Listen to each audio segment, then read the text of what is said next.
नमस्कारम सत श्री अकाल सलाम। शुरू करने वाला हूँ इस वीडियो में कल की मूवी की एक्सप्लेन दोस्तों, जो थिएटर में दोस्तों ये मूवी एक हलचल मचा रही है और बॉक्स ऑफिस कलेक्शन तगड़े तरीके से आ रही है। चलिए दोस्तों कल की मूवी की एक्सप्लेन की तरफ। कहानी शुरू होती है महाभारत युद्ध क्षेत्र से दोस्तों, यहाँ पर सैकड़ों सेनाओं की शरीर पड़ी हुई है। भी एक वीर को दिखाया जाता है जिनका नाम है अश्वत्थामा, और दूसरी तरफ दिखाया जाता है अभिमन्यु की पत्नी। वो महल की पास खड़े होकर बाहर की नजारा देख रहे हैं। तभी वो गर्भावस्था में थे और उसी समय अश्वत्थामा उनके ऊपर ब्रह्मास्त्र चलाते हैं। ये देख श्री कृष्ण जी उनकी शक्ति मुनि छीन लिए थे दोस्तों, और उनको श्री कृष्ण जी श्राप देते हैं वो भटकते रहेंगे और तड़पते रहेंगे। हाँ, ये प्राचित हो सकती है जब कली युग में कल्कि की अवतार होगी, तभी ढेर सारे असुरी शक्ति का प्रभाव कल्कि पर आएगी। अभी अश्वत्थामा को उनके साथ देना पड़ेगा, तब उनकी ये पाप से मोचन हो सकती है। उसके बाद 6000 साल बाद की कहानी शुरू होती है। कुछ लोग काशी की ओर रवाना होते हैं। वजह है उन लोगों को काशी में बेच दिया जाएगा। वो लोग काशी में अलग अलग जगह पर काम करेंगे। वहाँ पर एक लड़का छोटा बच्चा की मांग कर रहा था, तभी लड़कियों को अलग कर दिया गया था। छोटे बच्चे असल में एक लड़की थी जिसका नाम राया था। उसे पता था उसके परिचय जान लेने से उसके साथ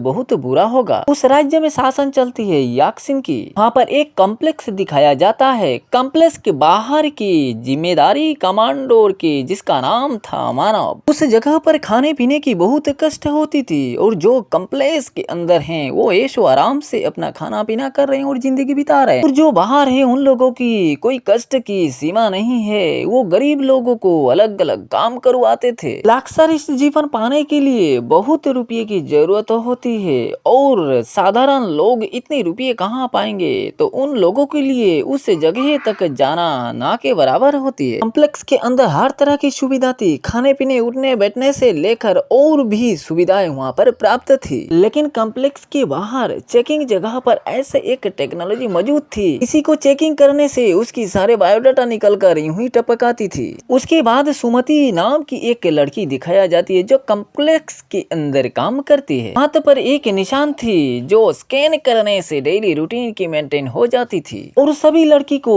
देखभाल करने के लिए सुमिता के ऊपर जिम्मेदारी थी। लगभग सभी के ड्रेस एक जैसी थी। सुप्रीम एक्सिन खुद को और शक्तिशाली बनाने के लिए एक एक्सपेरिमेंट कर रहा था, जैसे कुमारी लड़कियों की सहित छोटी उम्र वाले की गर्भ से एक्सिन की सीट देकर 120 दिन रख के अलग अलग प्रोसेसिंग करके उसी गर्भ से सीरम तैयार किया जाता था, और यही सीरम इस्तेमाल करके एक्सिन की पावर और भी बढ़ जाती थी। लेकिन ऐसे बहुत लड़की सहित छोटे बच्ची को ये कष्ट सह ना सके, इसीलिए दुनिया से विदा लेना पड़ता था। मानो जैसे एक जुल्म सा माहौल हो गई थी कॉम्प्लेक्स के अंदर। कुमारी सहित छोटे बच्ची लड़कियों के साथ एक झूठे रिबेल थे जो चुप चुप के लोगों को मदद करते थे और अपने धर्म देव देवी से प्रार्थना करते थे। ये सब ठीक कब होगा? लेकिन दोस्तों उन लोगों का विश्वास था कि कल्कि की अवतार जरूर होगी। तो सब एक्सिन और एक कमांडो से छुपकर अलग एक जगह पर निवास करते थे। उस रिबेल की टीम के अंदर एक बूढ़ी महिला थे जो विश्वास करते थे कि एक दिन कल्कि का अवतार होगा और पापी का नाश होगा। एक दिव्या नाम की लड़की गर्भावस्था में थी। वहाँ पर एक रिबेल आए और उनके हाथ में एक पत्थर थी, जिस पत्थर में अश्वत्थामा की उस मुनि थी। कृष्ण जी बोले थे कल्कि आने की आवाज में ये संकेत पत्थर दे देगी। यही संकेत जानने के लिए दिव्या के गर्भ के पास ये पत्थर को ले जाया गया, लेकिन कुछ फायदा नहीं हुआ। उसी समय एक्सिन के सेनाओं ने उसी जगह पर हमला कर दिए। पत्थर छूट गया और वही पत्थर राया के पास से चला गया, और राया उसी पत्थर को लेकर वहाँ से भाग गया। उसके बाद गर्भावस्था की महिला और रेवेल को छोड़ा नहीं गया। बाद में भैरवा को दिखाया जाता है, उनके पास एक डिजिटल किस्म की गाड़ी थी। बाद में मारपीट के सीन आती है जहाँ पर भैरवा ने आक्रमणकारियों को धूल चटा दिया, और लोगों ने तारीफ करी और बोले तुम काशी की ईमान बचा सकते हो।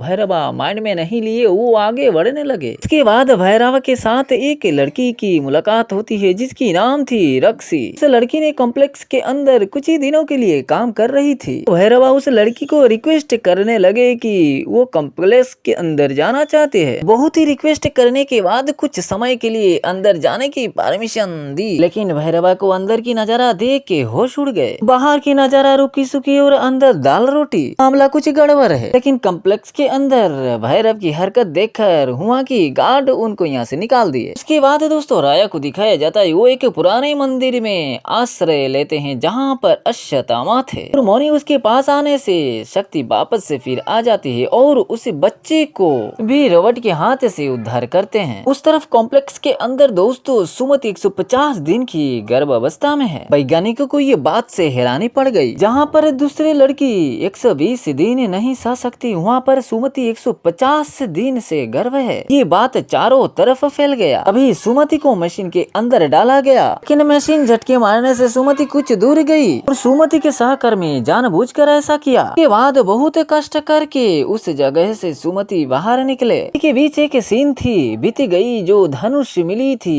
आज किसी ने उस धनुष को स्पर्श नहीं कर पा रहा है। अभी एक रोबोट के द्वारा स्पर्श किया गया था तो रोबोट जल जा रहा है। उन लोगों के बीच ये बातचीत चलने लगी कि ये धनुष अर्जुन के है क्या। और उधर रेवेल के 3 लोग सुमति को बचा कर ले जाते हैं। उधर नोटिस दिया गया सुमति को जो पकड़ कर लाएगा उसे इनाम दिया जाएगा। याक्सिन के लोग सुमति को पकड़ने के लिए आगे बढ़े तब कुछ मारपीट भी हुई। एक लड़की ये मारपीट में दुनिया से विदा ले ली। इसी समय राया सामने आकर आवाज लगाए याक्सिन के सेनाओं को कि बाकी 2 लोगों को छोड़ दो, नहीं तो मेरे गुरु तुम लोगों को छोड़ेंगे नहीं। और वहीं पर खड़े थे गुरु अश्वत्थामा। वहाँ पर जबरदस्त फाइट होती है और अश्वत्थामा सबको हरा कर सुमति को बचाते हैं। इधर भैरव इनाम के खातिर अश्वत्थामा से युद्ध करके सुमति को याक्सिन के पास ले जाना चाहता था, लेकिन अश्वत्थामा ने भैरव को हराकर सुमति को समबला जाने दिए। इधर भैरव फाइट में हार कर कहा मैं पहली बार किसी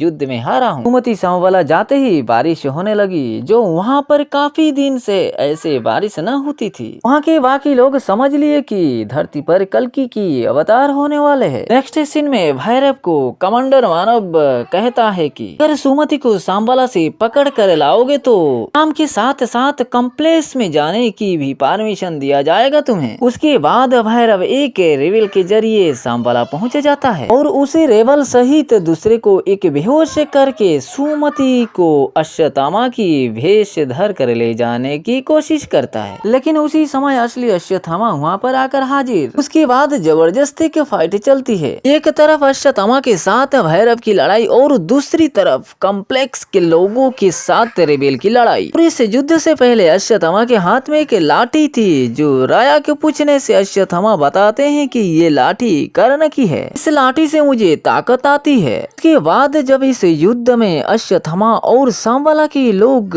हारने लगे तब भैरव के अंदर कर्ण की आगमन होती है उस लाठी के स्पर्श से। उसके बाद भैरव कर्ण होकर अश्वत्थामा के मददगार बने कॉम्प्लेक्स की सभी लोगों को हरा देते हैं और अंत में भैरव के हाथ से ये दिव्य लाठी छूट गई। कर्ण की आने वाली आवाज भी हट गई थी। उसके बाद भैरव सुमति को लेकर वहाँ से चल पड़े। पीछे से अश्वत्थामा आवाज लगाते हैं लेकिन भैरव नहीं रुके। लास्ट सीन में सुमति को जब मशीन के अंदर डाला गया था तब एक बूंद श्री राम रेडी हुआ था और उसी श्री राम सुप्रीम यास्किन अपने शरीर पर इस्तेमाल किए और तुरंत एक नए शरीर में बदल जाता है। उसके बाद यास्किन बोलता है इस बार खुद वो सुमति को ढूंढने जाएगा। इसके बाद दोस्तों मूवी यहीं पर दी एंड होती है। दोस्तों इस मूवी की कौन सी पार्ट आपको अच्छी लगी कमेंट में लिखना मत भूलिएगा। वीडियो अच्छे लगे तो दोस्तों लाइक करके साथ ही साथ चैनल को सब्सक्राइब करना मत भूलिएगा। उम्मीद करते हैं दोस्तों ये वीडियो आपको बेहद पसंद आई होगी। फिर मुलाकात होगी और एक नई वीडियो के साथ, तब तक के लिए धन्यवाद।